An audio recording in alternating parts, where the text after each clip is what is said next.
March 7, 1997. On a cool but windy Friday morning, a small but distinguished crowd gathers at Andrews Air Force Base, a U.S. military facility just outside Washington, D.C. They have come to say farewell to Dr. Cheddi Jagan, President of the Republic of Guyana. President Jagan died early the previous morning at the Walter Reed Army Medical Center in Washington, D.C.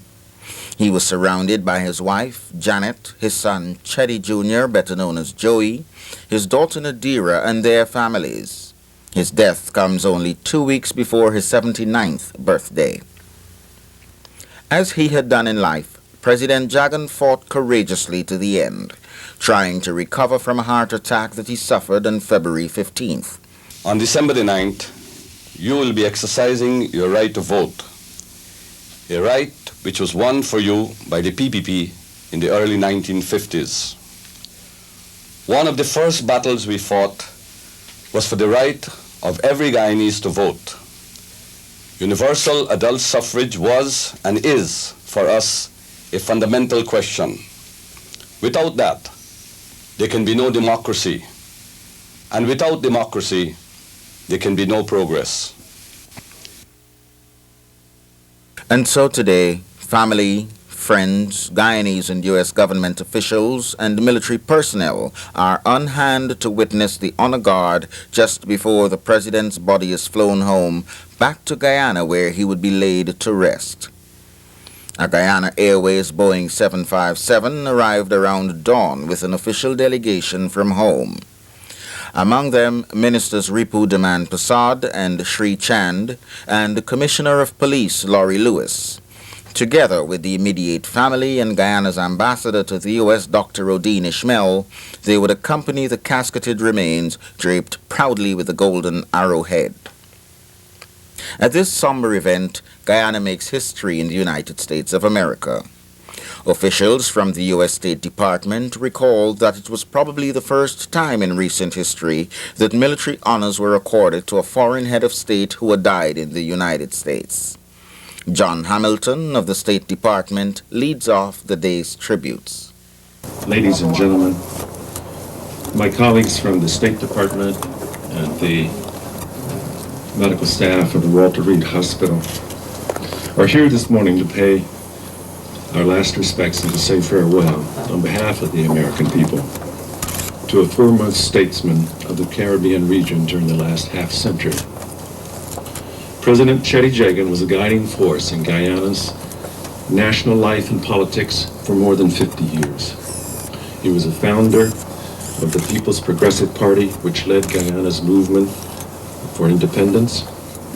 He was one of those rare leaders for whom the promises of the political campaign became the obligations of his government. He put the interests, concerns of his people, the working poor especially, above other considerations.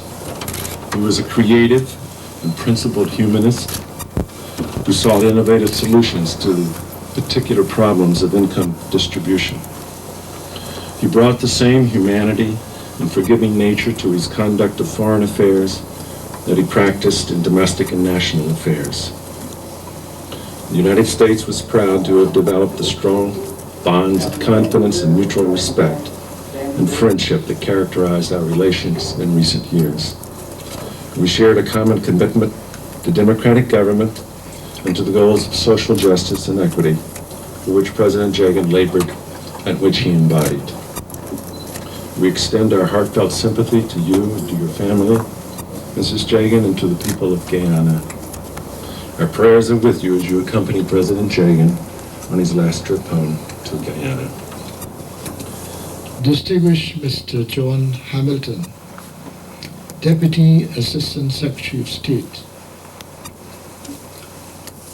First Lady Janet Jagan, Joey, Nadira, Nadia, Mark, children, members of the Walter Reed Military Medical Center, ladies and gentlemen, this is the saddest moment in the history of our country. The light that brilliantly illuminated every nook and corner of that land has been extinguished. The news of the death of our dear, beloved president, leader, has torn our country and plunged it into grief and sorrow. People from all walks of life have in so many ways demonstrated their respect, love, admiration, and their incapability of facing the moments of parting with him. He has led that country for more than 50 years with distinction. His work was not confined to the geographical borders of Guyana, it went beyond the Caribbean and even other parts of the world. Because of his earnest commitment to the well-being and welfare of humanity at large,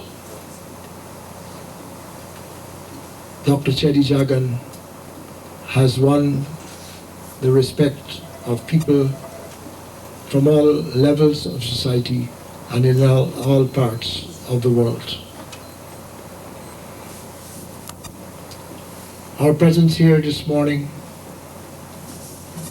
if I use the term to escort this distinguished family to Guyana, is only a partial demonstration of how the land feels. If the facilities were there, the entire land would have been here with you, First Lady, and your family. I've seen people strong in the past, but weakened at the saddest news that ever struck the country. But we all share the conviction that while our beloved and dear President has gone, his work, his deeds, his commitment, his earnestness, his sincerity will live on and will give us all the strength to continue the journey he has so ably guided and led for a number of years. He is unequal in many respects. This morning, I want, on behalf of the government and people of Guyana, on behalf of the Jagan's family, to sincerely thank His Excellency President Bill Clinton, the government of the United States of America, for all they have done to restore the health of our dear President. The response of the United States government has moved us. We will always remember what you have done for our dear President, and I want to convey to you our greatest and most sincerest appreciation and gratitude. How can I part with the microphone this morning without offering special thanks to the doctors, the nurses, the staff of Walter Reed Military Army Medical Center. From all reports emanating from the lips of our First Lady, they have worked beyond the call of duty, and they have done everything conceivably possible to bring our President back to health. I want to assure you that Guyana, the Guyanese people, we from the government and the People's Progressive Party Civic, the Jagan's family will always remember you, and what you have done have made an indelible imprint in our minds. Particularly the care and concern by His Excellency the President Bill Clinton himself. What has happened will not simply bring us closer together, but will strengthen the bond of friendship which already exists. We part with you this morning, but we remember your kindness and the wonderful gesture to restore the health of our president and the care which you have shown to members of the Jagan family. Once again, ladies and gentlemen, do accept our sincerest appreciation and gratitude. That is the government of the United States, President Bill Clinton in particular, members of the Walter Reed Army Medical Center. We love our president, dearly so too. For us, his work will be immortalized. And I think Guyana will witness one of the greatest heroes parting, and they will show it in no uncertain term. What is very encouraging as we part with the shores of Guyana this morning to come to Washington was the unity which covers every corner of the land and the great concern of the entire Guyanese nation.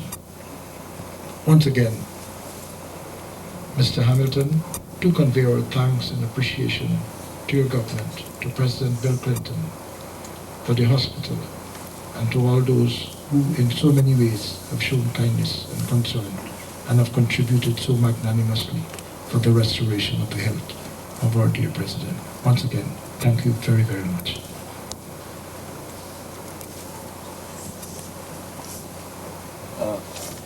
Ladies and gentlemen, family, doctors, staff, U.S. representatives, I would just like to, it's very hard to add to the thanks of Reap here.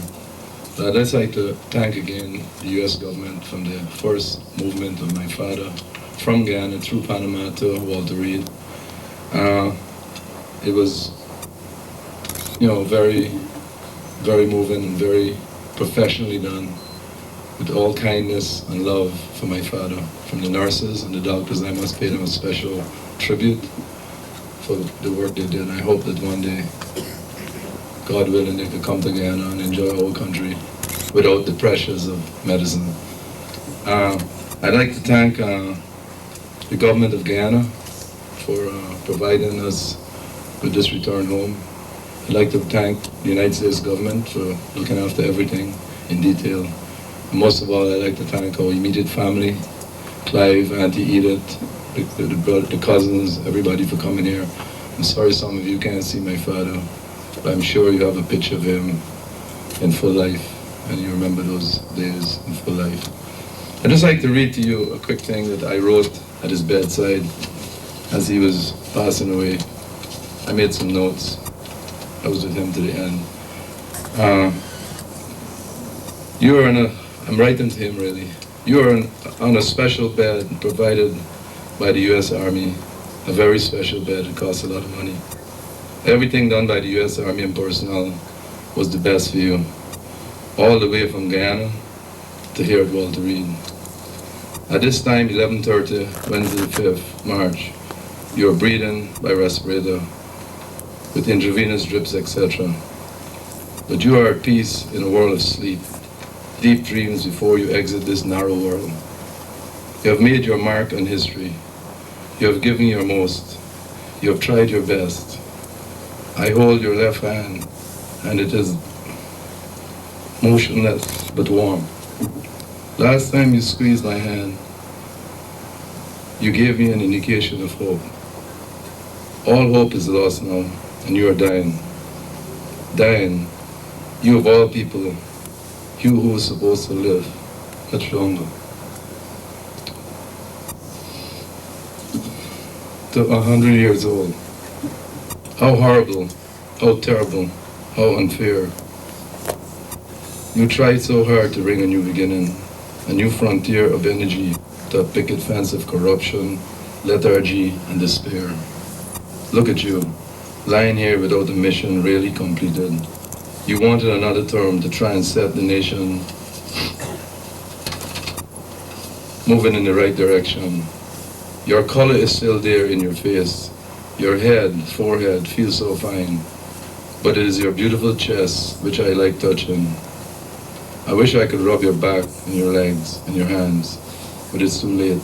I can't anymore. Time has run out. Thank you very much.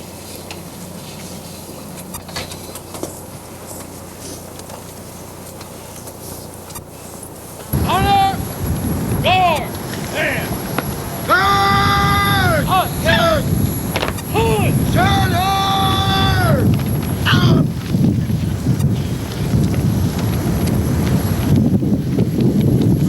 In the background, the U.S. military band plays the Guyana national anthem as members of the Guyana Defense Force execute the honor guard. The familiar strains of the beloved anthem interrupted by the resounding of cannons firing off a 21-gun salute.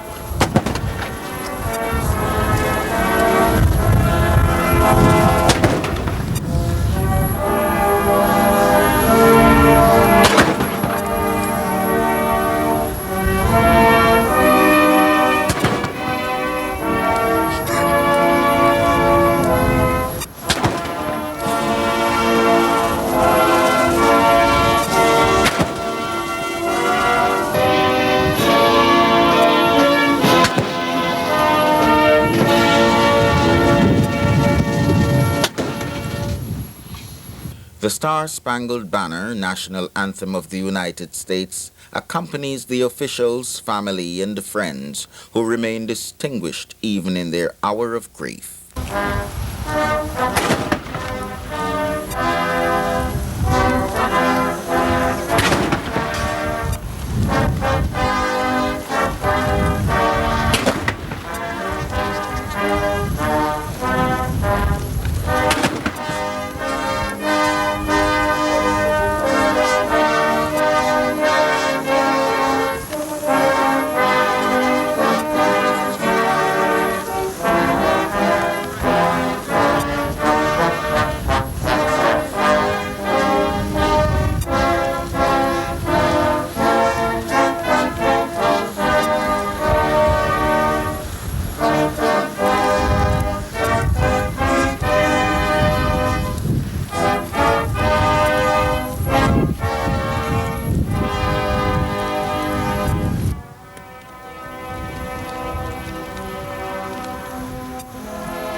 The GDF contingent recesses, ready to take charge of their fallen commander-in-chief.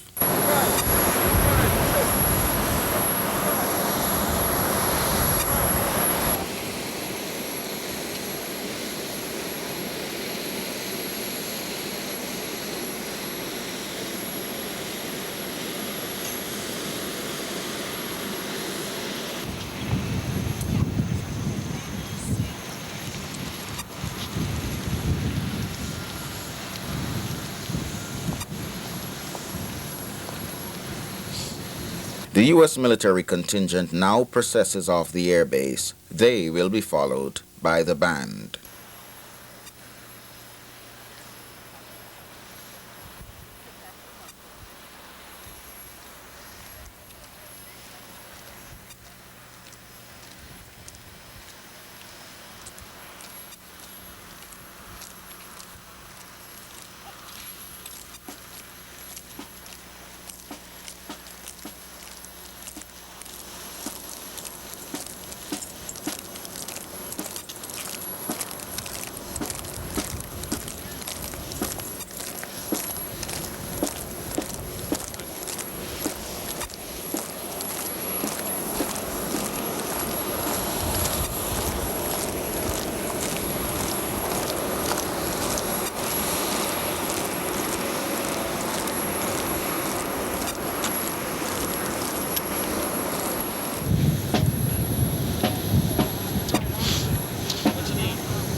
It is still cool and windy despite the brilliant sunshine and warm blue skies.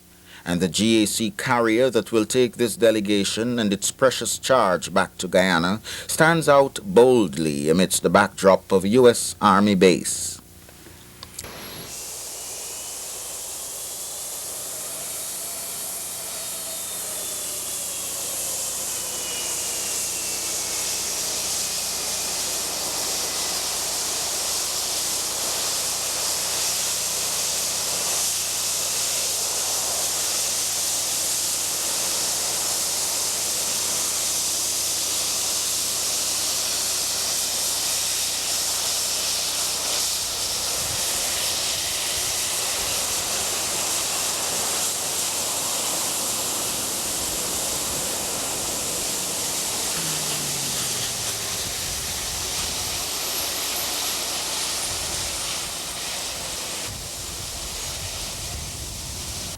As the aircraft taxis and then lifts off, it brings to mind the lyrics of a national song.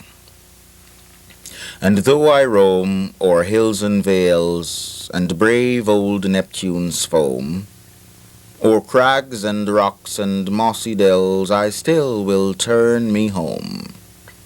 For when at length I come to die, I want no gilded tomb.